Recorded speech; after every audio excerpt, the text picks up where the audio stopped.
Bonjour, communauté de coups critiques, ici Kim et aujourd'hui je vous parle d'une compagnie américaine que vous connaissez peut-être, mais qui offre des boîtes complémentaires aux aventures, principalement de Donjons Dragons, et il s'agit de Beatles and Grimm.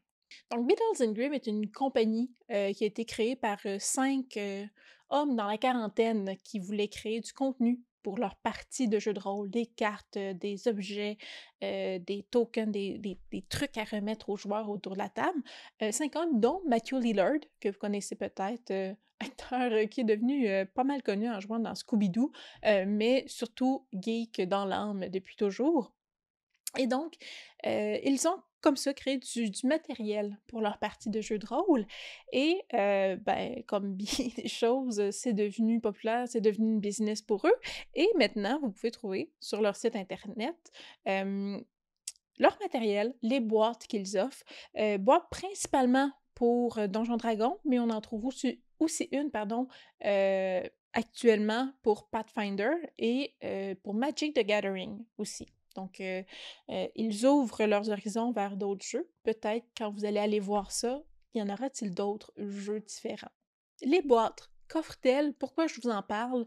Je répète souvent que pour jouer à des jeux de rôle, ça prend un cerveau, heu, des dés, un crayon, du papier pour prendre des notes, mais c'est tout. Ça coûte pas cher, c'est un jeu dans le plus démocratique qui existe, là, accessible à tout le monde, mais parfois, on aime ça rajouter des choses. Donc, si vous êtes fan d'une campagne que vous allez commencer et que vous aimeriez ça avoir des handouts à donner à vos joueurs, mais que vous n'êtes pas particulièrement habile, vous n'avez pas le goût de prendre le temps pour faire ces choses-là, avoir des cartes de combat imprimées, ben ça se trouve dans des boîtes comme ça en ligne. Ou si vous êtes un joueur qui voulait offrir à votre maître de jeu une boîte avec déjà plein de contenu, mais ça existe et ça se retrouve sur Internet.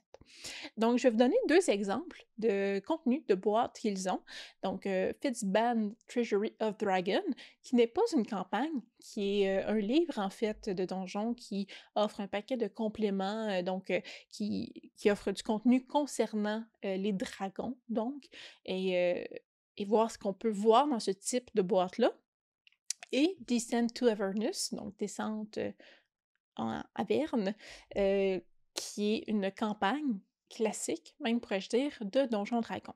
Dans la boîte, en fait, dans chacune des boîtes, devrais-je dire, offertes par Builders and Grimm, vous allez retrouver le livre associé à cette boîte-là. Donc, pour Descent to Avernus, vous allez avoir le livre de campagne, vous n'avez pas besoin de l'acheter à part, donc vous allez avoir le livre de campagne, mais séparé en petits livrets. Donc vous allez avoir, cette fois-ci, 5 livrets différents pour que ce soit plus facile de lire dans les chapitres. Vous n'avez pas besoin de traîner le gros livre à la table, vous pouvez avoir le livret concernant le chapitre dans lequel vous devez vous référencer et l'annexe peut être aussi à part. Donc, le livre en différents livrets. Vous allez avoir aussi un écran de maître de jeu propre à la campagne, donc les références importantes liées à la campagne sur votre écran de maître de jeu. Vous allez avoir aussi des cartes, faites en papier Canva, donc de vraiment très bonne qualité, des cartes importantes durant la campagne. Donc vous allez avoir toutes ces cartes-là déjà fournies. Vous allez avoir aussi, dans Descent to Avernus, 4 handouts différents. Donc, des handouts, c'est des objets ou des informations que vous pouvez remettre dans la main de vos joueurs. Comme artefact, vous est fourni le Soul Coin, qui permet d'atteindre les terres d'Averne. Et vous allez voir, là, c'est de très, encore là, bonne facture. Donc, en métal, lourd, bien fait, solide. On voit vraiment qu'il y a de la qualité dans le matériel qui vous est fourni. Vous avez, aussi la feuille, de la machine infernale, moyen de transport et un résumé de comment l'opérer, cette machine-là. Vous avez les cartes de rencontre, donc pour que ce soit, accessible pour vous. D'un côté, vous allez avoir, hem, les, heu, les images des personnes ou des êtres rencontrés. De l'autre côté, vous allez avoir les statistiques. Donc, le maître de jeu peut mettre la carte sur son écran de maître et d'un côté, les joueurs vont voir l'image de l'ennemi et de l'autre, le maître de jeu a accès à toutes les informations du monstre ou de la rencontre là, qui a lieu. Dans la boîte est fournie aussi des rencontres supplémentaires. Donc, si vous voulez ajouter certains éléments pour le plaisir à votre campagne, vous avez 4 suggestions de rencontres supplémentaires décrites en bonne et due forme. Vous avez aussi des personnages pré-générés pour faire la campagne et d'autres aides quelconques là, pour mener le jeu. Dans la boîte de Fitzband Treasury of Dragon, le contenu est très semblable, je devrais dire, mais quand même un peu différent. On n'est pas dans une campagne de Donjons Dragons. Il n'y a pas d'écran de maître parce qu'il n'y a pas d'histoire vraiment en bonne et due forme à l'intérieur de ce livre-là, mais on retrouve quand même certains éléments semblables. Vous n'avez pas besoin d'acheter le livre de Fitzband Treasury of Dragon, il est inclus dans la boîte, séparé en, cette fois-ci, 4 livrets différents. Donc, par chapitre, vous allez avoir différents livrets pour couvrir toutes les informations qu'on a dans le livre de jeu. Vous avez aussi un livre supplémentaire qui se nomme Dragon's Tale from the Warehouse, qui est un livre, en fait, de rencontres. Donc, des suggestions avec les créatures du bestiaire qu'on retrouve dans Fitzband Treasury of Dragon. Vous allez avoir 11 rencontres différentes pour des personnages de niveau là, de tout acabit. Ils ont créé une petite quête, là, ici le mot petit est quand même important, mais une petite quête pour des personnages de niveau 3. Donc, Into the Belly of the Beast, créé par Elissa Ting pour exclusivement pour la boîte, mais vous allez avoir aussi des différentes rencontres là, avec les différents dragons du bestiaire. Là, donc, le dragon améthyste pour des personnages de niveau 3-4, le dragon golem pour des personnages de niveau 10, le dragon Elderbrain, donc pour des personnages de tiers 4, donc de 17 et plus. Donc, on le voit vraiment très largement dans les niveaux des personnages pour lesquels on crée des rencontres. Vous avez aussi, encore une fois, des cartes de combat. Donc, 4 cartes de combat, donc 2 recto verso, sur le dos, oui, dis-je, du dragon tortue, le repère du dragon cristal, le repère du dragon topaz, et là, je m'excuse du nom que je vais massacrer, mais le ventre de Xanian Netrum, qui est associé dans le fond à la campagne ou la quête maison qu'ils ont écrit et qui est disponible là, dans le livre de Tales from the Warehouse.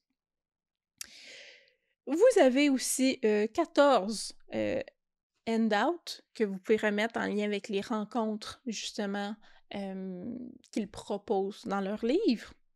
Vous retrouvez aussi 2 artefacts, soit un collier de dents de dragon et 4 scarabées que vous pouvez trouver dans un trésor de dragon, éventuellement. Vous avez aussi un jeton qui démontre que vous avez bien obtenu la boîte, et comme un sceau d'authentification, en fait. Et vous avez de nombreuses cartes de rencontre, donc une 60aine de cartes de rencontre, 25 cartes d'objets magiques aussi, que vous pouvez remettre à vos joueurs durant vos parties, pour que ce soit plus facile pour eux d'intégrer ces objets magiques-là à leur inventaire.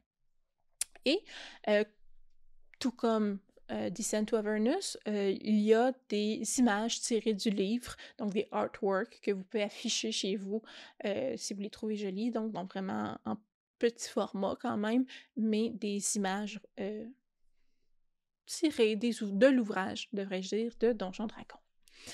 Encore une fois, on a des personnages pré-générés, thématiques au livre de Fitzband Treasury of Dragon, et encore une fois, d'autres aides qui facilitent la vie d'un maître de jeu.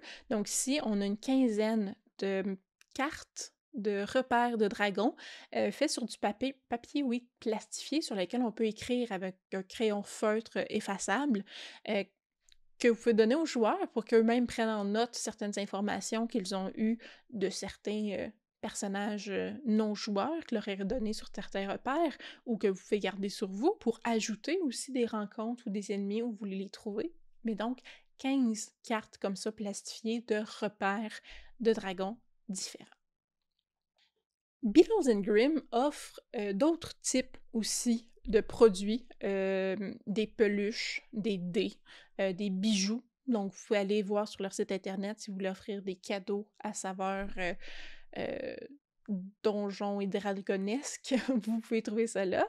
À noter aussi que c'est relativement dispendieux. Donc, je vous ai parlé de 2 boîtes qui sont d'édition argent, donc des Silver Edition, donc sont les moins dispendieuses. On parle quand même de environ 260 canadiens pour ces boîtes-là. C'est sûr que vous n'avez pas besoin d'acheter le livre de jeu, donc on économise un bon 60 ici, mais ça fait quand même 200 pour des cartes de combat, des artworks, là, donc des images tirées des livres, des cartes de rencontre, des objets magiques, les handouts. Ça a une valeur importante en termes de praticité, donc ça devient hyper pratique pour le maître de jeu. C'est aussi, et je le réitère, là, vraiment de la qualité. Les cartes de combat, les cartes sur la table, les jetons, tout ça est vraiment de qualité, je vais dire exceptionnelle, de très, très, très, très bonne qualité, mais ça demeure dispendieux. Quand je dis qu'on n'a pas besoin de grand-chose à part un cerveau, des dés, crayons et faces pour jouer à du jeu de rôle, c'est un investissement quand même majeur, ou une dépense majeure, acheter ce type de boîte-là. Toutefois, si c'est quelque chose que vous aimez avoir des cartes sur votre table, vous aimez avoir des handouts, ça revient, sans dire avantageux, vous sauvez du temps, puis c'est des dépenses que vous auriez fait de toute façon pour imprimer ces cartes-là, puis imprimer les handouts. Et peut-être dans les imprimeries, sur le papier semblable, ça reviendrait au final à un montant semblable. Donc, si c'est quelque chose qui vous plaît, sachez que c'est un produit vraiment de qualité. Silver Edition, les moins chers, on retrouve des Gold Edition, on retrouve des éditions platine, des éditions légendaires aussi. À chaque fois, on monte les prix. Donc, on a entre 260, je dirais les moins chers, jusqu'à 500, 600 dépendamment des éditions. Et on s'entend, plus l'édition est dispendieuse, plus on retrouve des choses différentes à l'intérieur. Spelljammer, par exemple, on retrouve l'édition argent, qui on a sensiblement la même chose que je vous ai nommé à l'intérieur, et on peut avoir une édition platine où il y a même jusqu'à des toutous, des peluches à l'intérieur de la boîte. Donc, plus vous payez cher, plus il va y avoir des objets dans la boîte que vous achetez, bien entendu. Donc, c'était un petit topo sur cette compagnie-là, de Beetles and Grimm. Je suis pas là pour vendre des choses, on s'entend. S'il y a quelqu'un qui aime jouer dans le théâtre de l'esprit, c'est bien moi. Mais pour ceux qui cherchent, des passionnés qui cherchent des produits de qualité, pas faits par une compagnie qui fait des objets qui vont vous briser dans les mains après 2 secondes, là, c'est un super beau cadeau à offrir à des maîtres de jeu passionnés. C'est un cadeau aussi à offrir à vos joueurs si vous voulez leur offrir le plaisir de l'immersion avec tous ces objets-là. Donc, produits de qualité, dispendieux, je tiens à le rappeler, mais allez faire un tour sur le site internet, vous ne perdez rien à juste regarder, et vous pourrez voir aussi les items uniques à vendre, donc des dés, des peluches, des chandails et certains objets comme ça que vous pourriez avoir à part pour faire des cadeaux beaucoup moins chers. Voilà, ça fait le tour. Donc, dites-moi ce que vous en pensez. Est-ce que vous aimez, vous, jouer avec des objets comme ça, quelque chose de tactile sur la table, que ce soit des cartes de combat pour mettre des miniatures dessus, que ce soit avoir des cartes dans les mains pour avoir les objets que vous faites remettre, avoir une carte qui explique c'est quoi cet objet-là. Aimez-vous voir l'image du monstre que le maître de jeu vous décrit? Aimez-vous avoir un écran de maître propre à la campagne que vous menez, avec des informations précises pour la campagne? Racontez-moi tout ça, racontez-moi ce que vous aimez avoir, ce que vous aimez pas avoir, ce que vous trouvez qui est une nuisance sur une table. Donc, en commentaire, tout ça, ça me fait toujours plaisir de vous lire. Et sinon, je vous dis à la prochaine. Bye!